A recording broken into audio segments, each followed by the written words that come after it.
That's interesting. I think you've been on. I think you've been on 3 times or so, and I think Anuj was on all 3. I want to say he was. But he's busy.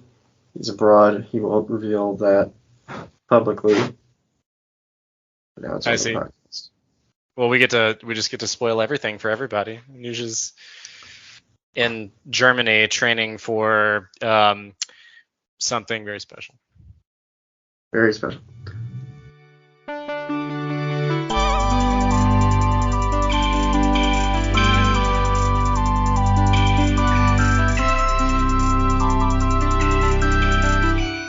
This is the Experience Podcast with me and someone else. Hello, I'm the someone else, and I'm not flaking out this time. Wow. So why don't you talk about what happened last time? I think it was like a couple months ago, right? Sure, like 2 months ago? God, has it been that long? Oh my God. Anyway, yeah, so I got a call from a friend that I know, and he's like senior year of high school or whatever. He's like, "Can you show me this or that?" I'm like, "Sure." And so I was tutoring him, and I did not recognize how long that was going to take. And immediately I get a text from Anuj, just like, "Hey, you coming on?" I'm like, "Fuck." Oh. So I was like, "No, damn, sorry." Yeah, that was my bad. Probably should have I should have scheduled that earlier, but I don't know. You just kind of called out of the blue. I didn't think it would take that long. Yeah, all good. As it is tonight, plans, schedules change, and I always tell people that's the hardest part of doing this podcast is scheduling. Well, I'm glad you have me back on now. The Oh, alienation has only lasted so long. And we actually got like a moderately breaking news over the last couple of days that we can talk about, I suppose. I think I know what that news is. Yeah, some people think it's good news, some people think it's bad news. What do you think the news is? Well, that would be the firing of Jeff Collins and Todd Stansberry, correct? They were released, yes. They were relieved of their duties, I think is the politically correct way to say it. They were dismissed. It's kind of like not firing because it's almost like I was talking on this, but like they kind of get more money up front now. Yeah. Because of the way the buyout works.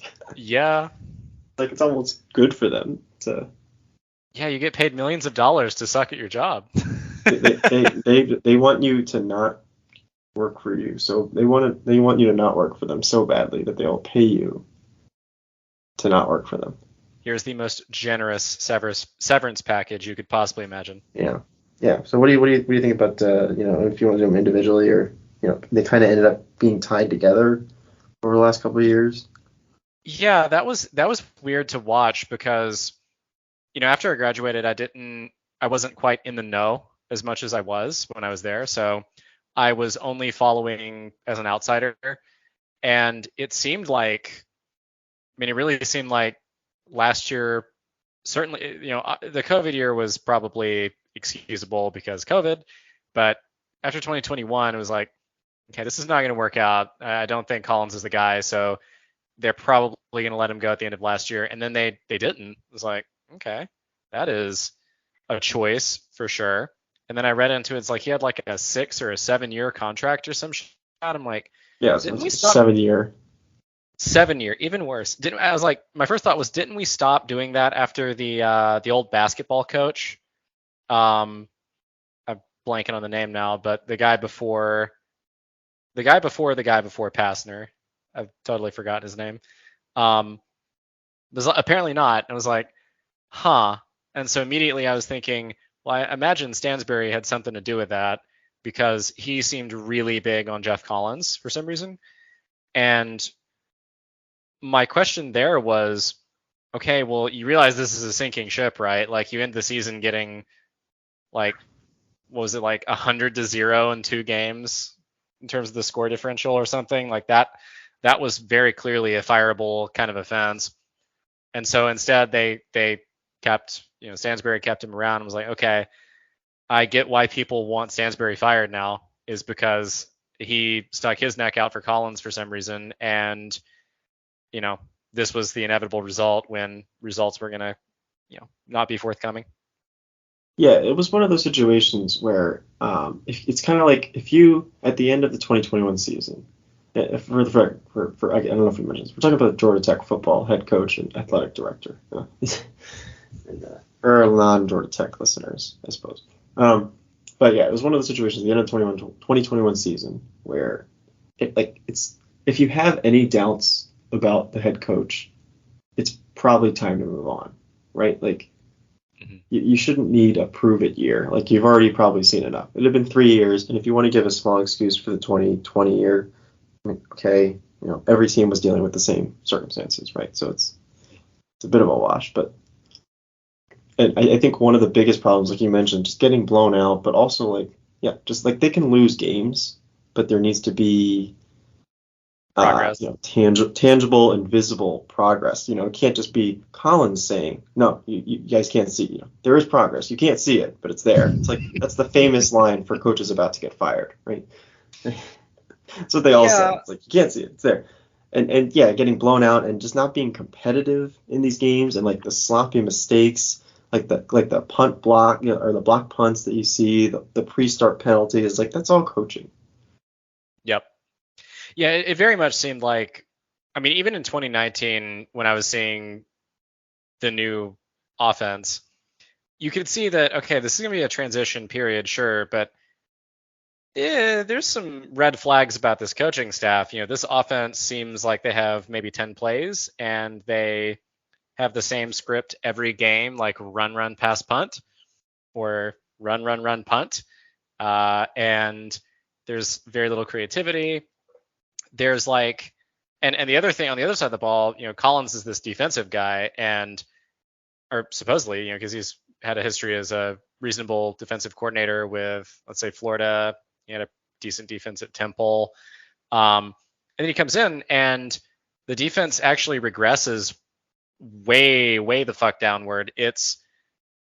I mean, we were talking, I know, in a previous podcast about just how cataclysmically terrible the secondary was, but it was not looking that much better this year either. So it cratered, and that's supposedly Collins' specialty. So when, I don't know, it really did seem, I agree with you, it seemed like he should have been gone last year, and I don't really understand why the Band-Aid wasn't pulled off, other than Stansbury was like, no, please give him more time.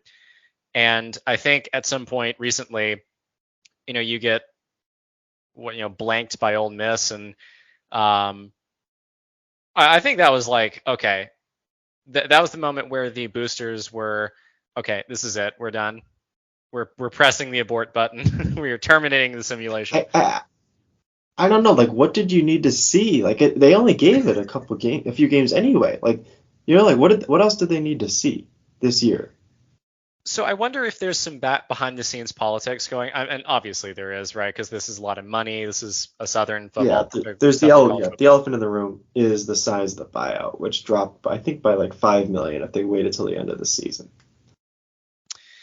Yeah, I guess, I don't know. Again, it seemed like the timing was either let's do it after last year and get a new coach, or embrace the suck and just be terrible again. And neither one was actually what happened. They just kind of got, I guess, trigger happy and were like, all right, fuck this, we're ejecting them now.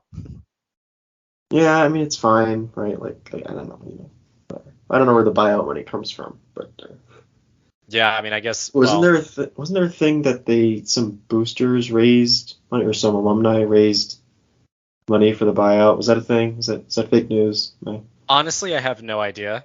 I just was following the news. I'm like, oh, both of them are out now, huh?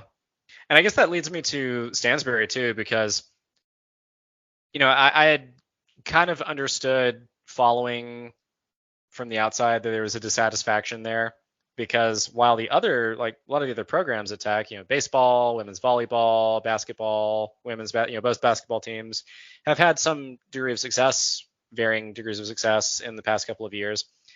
Ultimately it's college football in the South that matters, and that's going to generate your revenue. And ultimately all the other programs are ultimately going to be supported by the football program if for athletics, right?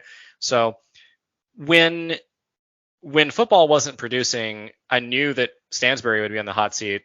I just didn't think it would be I didn't think he would be fired at the same time as Collins, but I guess they were kind of tied at the hip.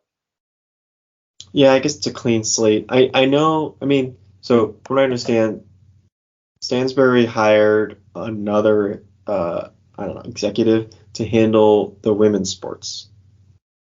So I think a lot of people are talking about that, and by a lot of people I mean Georgia Tech students and stuff. But I think they were mentioning that. So the success of the women's volleyball team and the women's basketball team, which again were kind of already successful before Stansbury showed up, but moderately successful. But have really done pretty well the last several years and Stansbury was hired in 2016. So he's been there for quite a bit. Collins obviously wasn't hired until 2019. Or was he hired? Whatever. Whether it was late 2018 or before the 2019 football season. So there was a few years in there, and yeah. So a lot of the women's sports I think have been sort of developed and run by sort of a different or a subdivision within athletics. And you mentioned things like baseball. That was already kind of successful before Stansbury showed up. I don't know. Yeah, it's hard to credit how much success or lack of success you put on the athletic director. But like you said, I think just the doubling down, or you could even argue tripling down on Collins, and then honestly, the team looks just as sloppy as it did the first year, and you can make a case it looks worse than anything we've seen. And that you could say it's some morale and he's lost talent, but that's also kind of on him, right? Losing all the talent and losing good players because they say that they want to win more is kind of sad. Yeah, I remember, to me, the writing was on the wall when Jahmyr Gibbs transferred. I was like, okay, yeah, this guy can't keep what he's recruiting. And so you're going to see whatever good talent there is bleed away, or the cream of the crop. And it's like, okay, yes, Collins is, let's say, better at recruiting for a modern system than maybe Paul Johnson was. But if you suck, which we do, you're not going to keep the talent around. And so you're going to, Tech is a school that's going to need a better coach, an established coach, to actually be there over and over and over again, be a constancy for the program, and elevate the talent that we do have. Because it's not like you're going to rake in. It's not like you're going to rake in the recruits until you start winning serious football, and that's going to take time to build. Yeah, and because I don't know what else to say about Stansbury. It's hard to know. Maybe there's some funding issues and that sort of thing, but. Well, I'm sure there's all kinds of behind-the-scenes politics that we're not privy to as well, between the boosters, between Stansbury. And you always have that thing with Georgia Tech where progressively more and more the administration doesn't particularly like to support its athletic program. I know a guy actually, and I won't say his name, but I know a guy personally who is on the one of the boards for the athletic boosters or something. And he complains all the time that the administration just kind of doesn't give a damn about the program. It's like, well, okay, if you guys have success, whatever, but we're a research institute, so that is not what we care about. Of course, if you have a good college football program in the South, that literally prints money. So I'm not sure what the calculus is there, but it's probably, again, there's all kinds of politics, I'm sure. Yeah, and it makes sense that they don't necessarily prioritize the athletics, but maybe just maybe not necessarily more resources, but a better allocation, or someone that knows how to manage those would be ideal, and maybe that's just what Stansbury wasn't doing well enough, I suppose. Maybe he just kept asking for more money or whatever he was doing. Yeah, and it could just be the Collins thing, right? It could just be that, well, I'm tied at the hip to Collins because I believe in my guy, and your guy is just not getting it done, and so inevitably what happens is you have to get rid of them both in that circumstance. I'm not sure. Yeah. All right. Well, I mean, do you have anything else you want to talk about with that? Like I said, some people see it as good news. Some people see it as sort of bad news. Maybe, I don't know. Could be a nice reset. Do you have any? There's already articles on all the discount sports websites about who's gonna be the new replacement for each position. Got any anything you want to mention there, or too early? Well, yeah, I mean, well, in terms of like specific people, it's definitely too early, but ultimately, I think it's a decision that had to be made. Collins simply had, I mean, he cratered a couple of years ago, frankly, and that had to be removed from he had to be removed because it was not going to work out, and should have done it at the end of last year, but you waited and now you do it in the middle of this year. So the only good news, well, I guess there's two good things here. One, you need to try something different, and now you have to, and something different can be bad, it can be good, anything in between. And two, this does give you some serious time to start scouting who can be a good coach for the program, right? Who can be some guy who can come in, some guy who's going to be able to elevate talent in particular. Recruiting is fine, but really you've got to have something that's going to elevate talent because it's going to be very hard to recruit, especially in the early periods. Yeah, and you'd hope doing this, making these changes early helps with the recruiting. You can kind of reset your recruiting. I find it. I don't know. What do you think about Jeff Sims? Oh, Jeff Sims is, God, he's frustrating, man. Like, I really think there just needs to be a better system for him because I think he's grown. I think he's gotten better over time, but there are these same annoying tendencies that are 100% coachable that are just detail oriented that are preventing him from taking, I think, the next step to being a pretty damn good college quarterback. I mean, he was a 4-star recruit for a reason, right?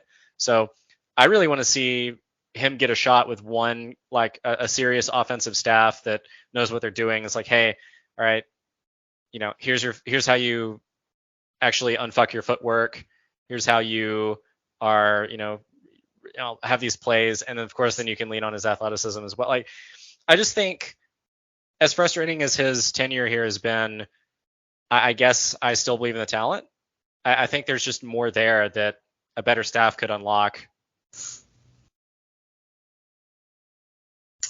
Yeah, I find it interesting they brought all these transfer quarterbacks in and recruits and all that, and I don't know. I guess he's still the best option.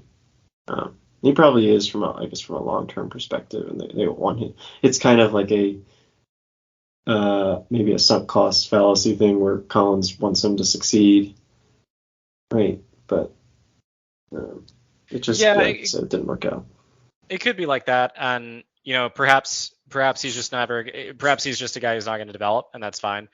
But I just think there's something there, but I really don't think this staff was the one to bring that out. Again, it could be that there are certainly better options out there, and maybe it's Sims himself. He has to do some personal work, and I wish him the best in that.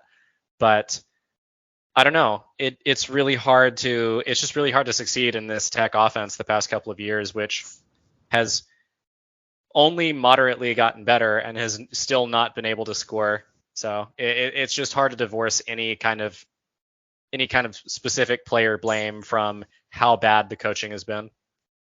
Yeah, I mean the Chip Long hire was strange. I mean, it was like kind of one of the most uninteresting hirings, And that was also another, going back to it, another red flag is when you have to fire your entire staff, or not entire, but he replaced like half his staff.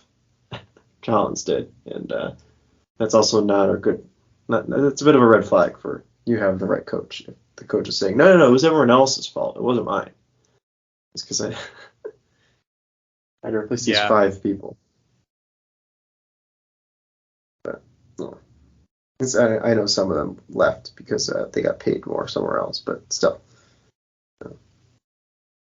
Yeah. Well, wish them the best. Time for the system reset again. Yeah. Again, perhaps an easier transition. Yeah. I forgot what I was going to mention next, so we will just keep stalling. Anything else you wanted to talk about? I guess maybe non-Georgia Tech division, or do you still have something to talk about with that? I mean, there's there's any kind of topic I'm fine with. I do think personally my interest in college football in particular is just dead in the water right now because there's like 3 teams every year that are actually matter, and Tech has been bad, so I've like not paid attention to the the ACC or the games that really hardly the games we play I kind of don't watch. But it's hard to watch now. It is actively hard to watch. Because the other thing I remember the other thing I was going to mention is just like all the special teams is just terrible. Like they historically, or not historically, I mean the past few years, their Georgia Tech special teams has been just hard to watch. Whether it's, now like somehow Presley Harvin got worse. And the blocked punts now and the blocked field goals, right? Like the missed field goals, the kickoffs that were bad. Like pretty much the punt coverage, pretty much every aspect of special teams is just sloppy and bad. Yeah, putting the special in special teams for sure. And I think, I think that's that. I was just watching some clips. It's like, it seems like across college football right now, there's kicking problems. There's, I don't know, it's weird because you got that super senior effect last year with the COVID stuff, and now it's like you've normalized back down to, okay, here's the normal flow of talent for the most part. And as a result, you've got a whole bunch of teams that are just kind of in flux. But the nature of college football right now is there's 3. Really, there's almost never more than 3 teams right now. It's like Georgia, Alabama, and Ohio State. I really don't see anything. I don't see anybody competing with them. And it was interesting because I heard they've actually are voting on expanding the playoffs, or that actually went through, right? Yeah, I was going to ask, what do you think? They're going to 12 teams.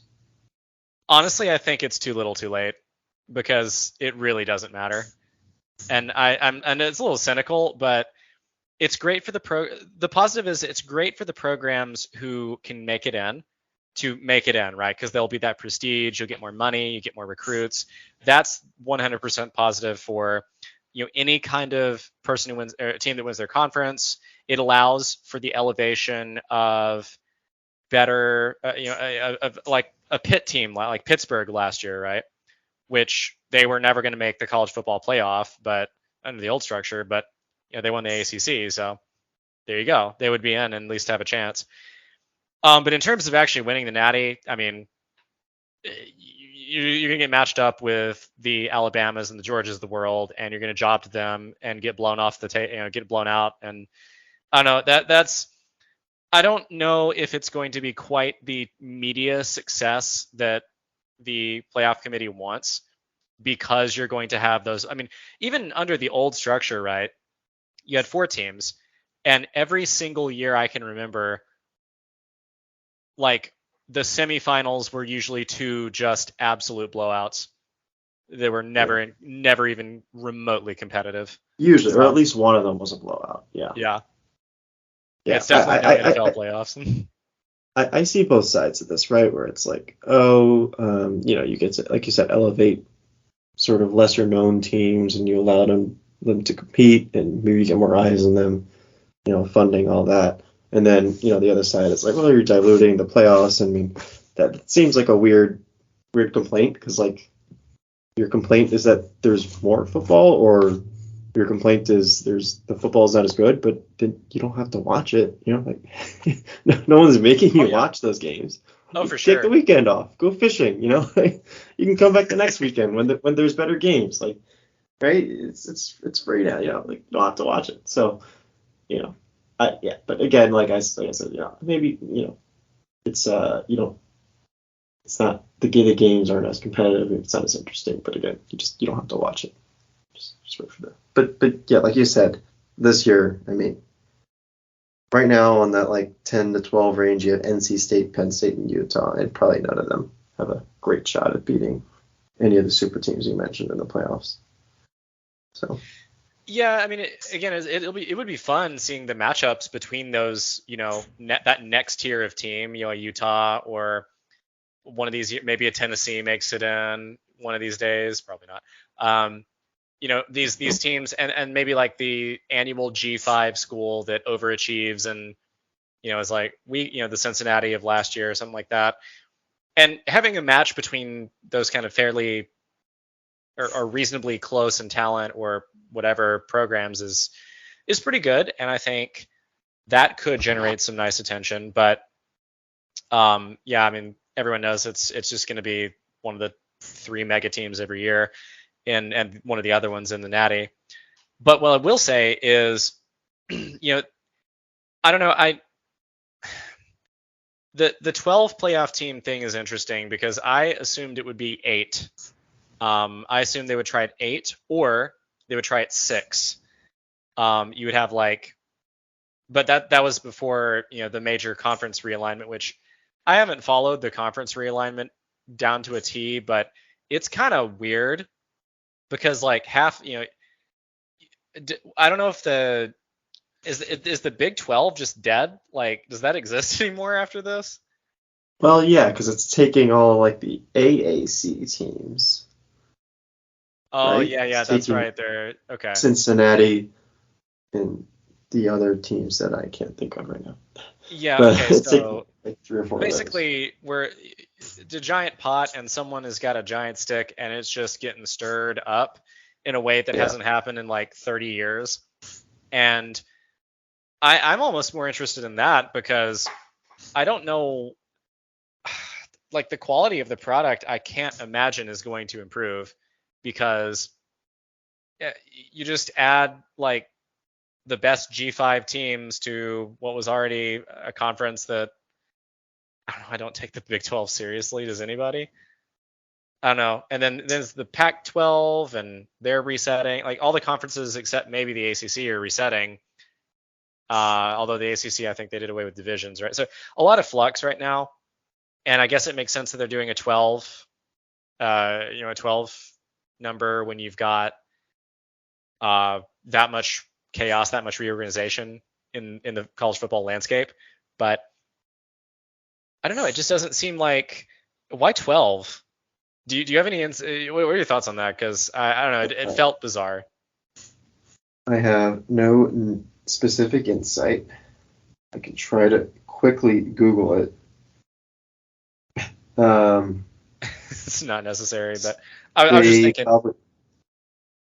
They probably had a bunch of rich people come together in a board meeting with a nice lunch, right? A nice catered lunch. And they decided 12. Very expensive sandwiches at that lunch. Well, they don't have sandwiches. They have some. Oh, they have caviar and fucking filet mignon. Yeah, and all that. Yeah, of course. Yeah. And that'll begin either 2024 or 2025. It looks like. It's a few years away, but. Oh, so we still get to watch the same boring playoffs for the next 2 years. Yeah. Absolutely fantastic. They'll have some bye, so the first 4 teams will have a bye. I'd be interested in seeing how bowl games. So it looks like the quarterfinals and semifinals will be played in bowl games. So maybe they're adding more bowl games to the college football playoff. I don't know if that is better. That's probably, I guess that might be better. Maybe some higher profile bowl games. I don't know. I don't know what bowl games are anymore because Georgia Tech doesn't go to them anymore. So Very sad. it's harder to follow those. But yeah, and then the realignment, I kind of don't care. It's like you said, these things get shuffled around all the time. Not all the time, but like conferences and teams move around. Historically, have moved around a lot. So I don't see why people would get up all hold their high horse on that when these things change every 10 to 20 years or so. Anyway, yeah, I know. It's kind of like, well, we'll see. You'll get used to the new normal. I mean, I know change is hard, but like you said, I don't see this necessarily improving the quality of play, but I don't necessarily see it declining. I don't see the quality of play declining either, at least on a grand scale. There's already super teams, and everything's already kind of weighted against certain aspects of the game. So. Yeah, it's hard to imagine a realignment is honestly going to affect anything much at all. I mean, I guess you have different subgroups of teams, like you're just resetting what kind of sets they're grouped into. But at the end of the day, I mean, the SEC is going to have two teams in the playoff every year, and Ohio State will be, the 4 out of the 5 years they're actually good, they'll be in the playoffs. And then one other team might matter, and then the rest I mean, I don't know. I don't think it'll change much. Yeah. Okay.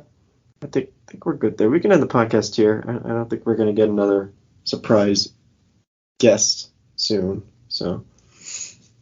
All right. Well, thank you for having me on. As per usual, we end up talking about a ball game we never play. Yeah. But of course. Yeah.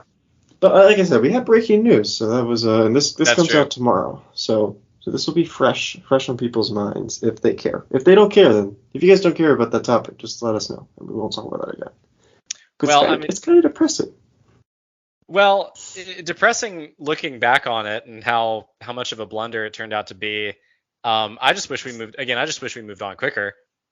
I think the writing was on the. Frankly, people didn't want to hear it at the time, but I think the writing was on the wall in 2019. But he was always going to be given at least 3 years.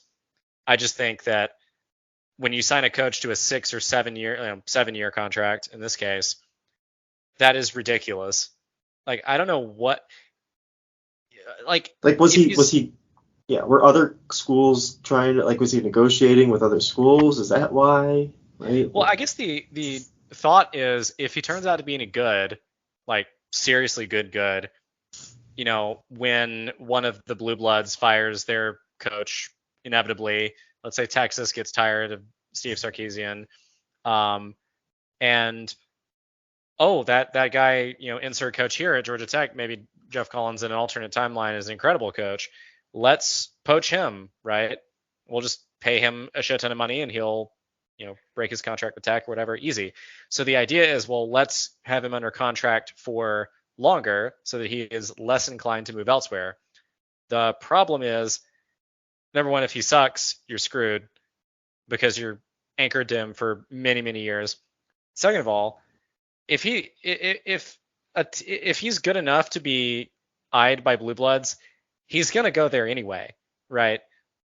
Like, he is going to jump ship to a better program 100% anyway. So I just think that the contract never made any sense. I think you should do 4 years and see where you're at, right? Yeah. And even if he's so good, you pay him more, or you can't afford to pay him, and that's how your budget works anyway. Like, that's how it worked anyway. So you could always renegotiate. But one other thing, last thing, I was talking to my dad about this like a week ago. It's like, man, this is before we knew he was going to get fired. But I was like, they're struggling. They just got blown out again. And Dad's like, wow, you got to give it till at least the 4th year so you can see, how his recruits happen. I'm like, look, it's already this is the 4th year. It's like, oh, well. There's that. Yeah, I don't like that argument either, because if I mean, if you get serious talent, you're going to see it within 2 years. I mean, frankly, you should probably see a little bit of freshman talent the first year, right? I mean, if they're more talented than your current roster, they should be playing anyway. And yeah, they're going to make mistakes, but I mean, and it's the same thing with like Jeff Sims. You saw the talent immediately, but it's not developing, and that's the critical thing there. It's not. Yeah, I think people are caught up on you need to see the recruits and what they're doing. No, you need to see how the talent is developing over time, and it should be by a large amount progressing upward on average. And in fact, with Collins, it was precisely the opposite direction, and you could tell that from year 2 onward. And COVID year, whatever, but it was pretty obvious. This is Jeff Sims' third year. I mean, you would have hoped he would have done more by now, but like I said, not most of the best player we had left for Alabama, and now no one seems to be developing. Period. So it's hard to tell. 6.3 yards per attempt. Jeez. Okay. Well, I think we're good here then. We've run that into the ground. I'll let you go. Of course. You got tutoring to do. Probably. Not tonight, thank God. So, thanks for coming on. Next time maybe we'll talk about something a little happier, a little lighter. Absolutely. Would love it. Maybe we'll have a new coach by then, by the time you come on. So we can talk about that or something else, or just something random like trees. All right. Thanks for coming on. All right. Thank you.